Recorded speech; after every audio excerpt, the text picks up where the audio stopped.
Well, going ahead, historian says, good afternoon, welcome to our Museum of Ancient History and to my department, Curiosities of the good old, far off 20th century. Okay, so first of all, the historian or the Itihaaskar wish the audience good afternoons, everyone. Welcome to our museum of ancient history. आप सबका हमारे ancient history के museum में स्वागत है। And to my department, और ख़ासकर मेरे department which is a curiosities for good old for of 20th century, जो कि बेस्ड है जिज्ञासाओं पे, जो कि बहुत पुरानी और 20th सेंचुरी की जिज्ञासाएं हैं, क्यूरियोसिटीज़ हैं। Okay, The 20th century was often called the era of book. Okay, here again, as earlier it is pointed out, the 20th century was often called the era of book. 20th century को book का era और युग, era means युग, in fact era or the this kind of word is used for a period of 100 years. Okay, तो 20th century 20वीं शताब्दी यानी 1900 से 1999 तक का जो एरा था, जो इस समय हम लोग 21st सेंचुरी में वो एरा बीत चुका है, उस एरा की बात कर रहा है, ये की जा रही है, जिसको कहा गया है कि it is a era of book.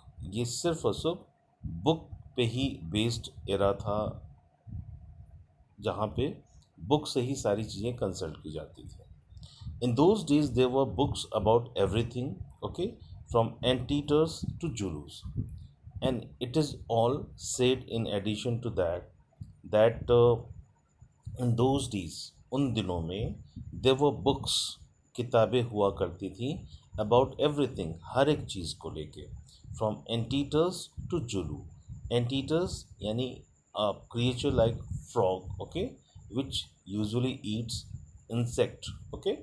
So anteaters से लेके Julu, Julu is people those who live in Africa, they are called Zulus. Okay, so all kinds of things, whether it is a matter of any creatures or it is a matter of the people of particular country, or everything was discussed in books. Okay, जैसे हम लोग अपने शब्दों में कहेंगे, सुई से लेके पहाड़ तक हर तरह की चीज़ें बुक से कंसल्ट की जाती थी।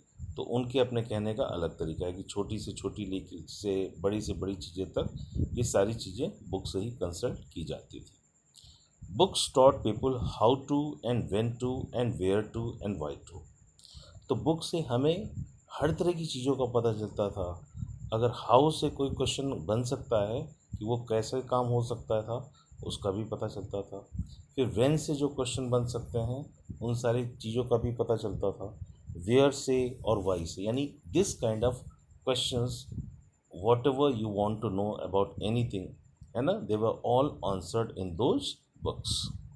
दे illustrated, educated, punctuated and even decorated. Okay, वो इलस्ट्रेट करते थे, बताते थे, किसी चीज़ को समझाते थे, एजुकेट, लोगों को शिक्षित करते थे, ठीक है ना, देन पंक्चुएट, लोगों को पंक्चुअल बनाते थे, एंड इवन डेकोरेट, लोगों को डेकोरेट, मतलब हर तरह का काम ये बुक्स किया करते थे।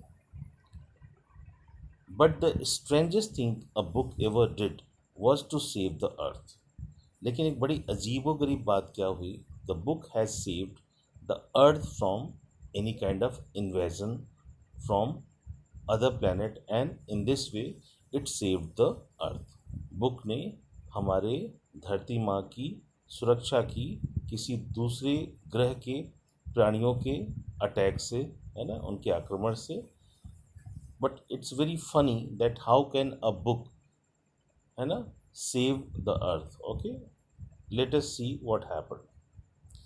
Now the same historian says ahead that you haven't heard about the Martian invasion of 2040. Now think about it again. This play is set in 25th century, and at that time in future, the historian is talking about the past of 2040. According to our age, we are in 2020. This time 2040 is 20 years ahead from us. यानी हम ही अभी हम लोग 2020 यानी 2020 में हैं, और ये जो 2040 जो आने वाला है 20 साल बाद, उसकी बात हो रही है एक हिस्ट्री के तौर पे, एक पास्ट डेवलपमेंट के तौर पे, किस ईयर में, किस एरा में, 25th century में। So at that time the historian is trying to point out what exactly happened in the year 2040 when Martian invasion took place। Okay, Mars के लोगों ने हमारे ऊपर अटैक किया। तो ये कहते कहते वो एक एक्सप्रेशन देती है, tis tis means you can not imagine what exactly happen. What do they teach children nowadays? In fact लोग क्या बच्चों को आजकल पढ़ा रहे हैं? Well, you know, the invasion never really happened, okay? Because a single book stopped it. Although the people or the creature from Mars tried to invade the Earth, okay? But it could not happen. It could not materialize. Why? Because a very single book, okay, which we have discussed earlier, saved the Earth, our planet, from this kind of invasion। हाँ, इस book ने हमारे अर्थ को बचा लिया उस आक्रमण से। What was the book, you ask, and then what is the name of the book? Definitely you would like to know, you would ask, okay. A noble encyclopedia, क्या ये इंसाइक्लोपीडिया था? A tome about rockets and missiles, या ये एक कोई टूम था, एक कह सकते हो कि एक कब्र थी जो रॉकेट्स और मिसाइल की थी, ओके। और a secret file from outer space, या किसी आउटर स्पेस से कोई सीक्रेट फाइल थी? No, it was none of those, है ना, इसमें से कुछ भी नहीं था। It was, but here let me turn on the historiscope and show you what happened many centuries ago, okay? So it was, let me tell you, let me turn on the historiscope. Now what is called historiscope? It is in fact something like telescope. Telescope is used to see the far off things in the sky, okay, about the planet, about the stars and all of this meteors, okay. Now historiscope is used here just to highlight, so in fact it is a projector, it is known as projector also, and here she is calling it historiscope. It means through this projector she will try to highlight, she will try to show exactly what happened in the year 2040 to the audience, okay. So she says that let me turn on the historiscope and show you what happened many centuries ago in 2040, okay. See, turns and projector. So the for historiscope, it is a projector in fact. So within bracket, as I told you earlier also, whenever you read, you are reading any play, okay? On a stage, everything is visible. But here, when you are reading any play, the things which is written inside the bracket are clearly visible, or you can read it, and it means that this action is taking place। यानी बाकी जो bracket के बाहर जो दिया गया है वो एक डायलॉग है, लेकिन जो ब्रैकेट के अंदर लिखा है वो एक तरह का एक्शन है, कि यानी वही पर्टिकुलर कैरेक्टर जो यहाँ पे शो किया जा रहा है वो क्या कर रहा है या वो क्या कर रही है, ठीक है ना। तो यहाँ पे हिस्टोरियन इतना सब कहने के बाद कि 2040 में क्या हुआ, चलिए मैं आपको हिस्टोरिस्कोप से दिखाती हूँ। इतना कह के वो यहाँ पे कर रही है, वो कह नहीं रही है जो कि ब्रैकेट में लिखा है। क्या लिखा है ब्रैकेट में? सी टर्न्स ऑन प्रोजेक्टर, वो प्रोजेक्टर को ऑन करती है, एंड पॉइंट्स इट लेफ्ट, उसे लेफ्ट की तरफ पॉइंट करती है, यानी उसका डायरेक्शन लेफ्ट की तरफ करती है। Spotlight on historian goes out, okay.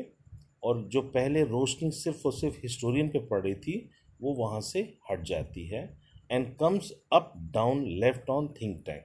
अब एक दूसरा कैरेक्टर जो कि थिंक टैंक है उसको ये शो करती है, जो कि इस प्ले में या इसमें दिखाया गया है। Who is seated on a raised box, वो किसी प्लेटफॉर्म पे किसी ऊंचे जगह पे बैठा हुआ है। आर्म फोल्डेड, हाथ बांध के, मतलब जैसे हम लोग नॉर्मली कभी डिफेंसिव मोड में बैठते हैं हाथ बांध के, वैसे arms folded. He has a huge except head, अब now the funniest part starts here. Okay, uh, we have our face. It is all in a particular way, like our face is there, then our chest is there, the entire body is there. So that has some organized form of our body. But here, the funniest part begins like the head is very huge. It is something like a egg. अंडे की तरह चेहरा है पूरा, ठीक है ना? And he wears a long robe decorated with stars and circles. और उसने लंबे से गाउन जो कि राजा महाराजा लोग पहनते हैं, लंबा सा गाउन की तरह के फॉर्म में, उसको रोब कहते हैं, ठीक है ना?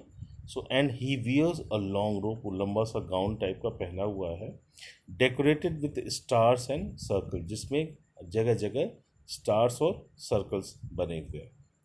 Apprentice noodle stands beside him at an elaborate switch board. और उनका असिस्टेंट जो अप्रेंटिस नूडल है वो उनके बगल में खड़ा हुआ है और एक उसके हाथ में स्विच बोर्ड है. आप जैसे स्विच बोर्ड दीवार पे लगा है वैसे ही मान लो कि वो हाथ में लेके रखा हुआ है, और वो स्विच बोर्ड नहीं, एक पैनल है जिससे वो कई चीज़ें कंट्रोल कर सकता है. मैंने पहले ही कहा था initially that this is a science fantasy, although it is all hypothetical, अकल्पनीय चीज़ें हैं जो कि सिर्फ कल्पना में सोची जा सकती हैं, ठीक है ना, जो रियलिस्टिक नहीं है. और लेकिन उसके बावजूद भी साइंटिफिक तरीके से चीज़ों को डिस्क्राइब किया गया है. तो जाहिर सी बात है उसके हाथ में अगर वो स्विच बोर्ड है तो वो एक तरह का पैनल है जिससे वो कई चीज़ों को ऑपरेट कर सकता है, ठीक है ना. So apprentice noodle stands beside him at an elaborate switch board. A sign and an easel reads. फिर से मैंने कहा जैसे प्ले कार्ड पर हम लोग लिखते हैं उसी तरह यहाँ भी एक ईजल रखा है और उस ईजल पे साइन बना हुआ है. क्या है? Mars space control great and mighty think tank commander in chief बाउ लो बिफोर एंट्री. क्या लिखा है उस पर? कि मार्स स्पेस कंट्रोल है. ये जो जगह दिखाई जा रही है वो मार्स का स्पेस कंट्रोल है, मंगल ग्रह का स्पेस कंट्रोल है. और वहाँ पे जो कैरेक्टर हैं वो हैं great and mighty think tank, महान और शक्तिशाली थिंक टैंक नाम के कैरेक्टर हैं जो कि कमांडर इन चीफ हैं. क्लियर? बाउ लो बिफोर एंटरिंग. और जब भी आप किसी को भी अगर यहाँ पे आना है तो उसको झुक के विश करना है. किसको? Commander in chief think tank को, ठीक है ना. सो this much is there. We will cover the next part in the next video.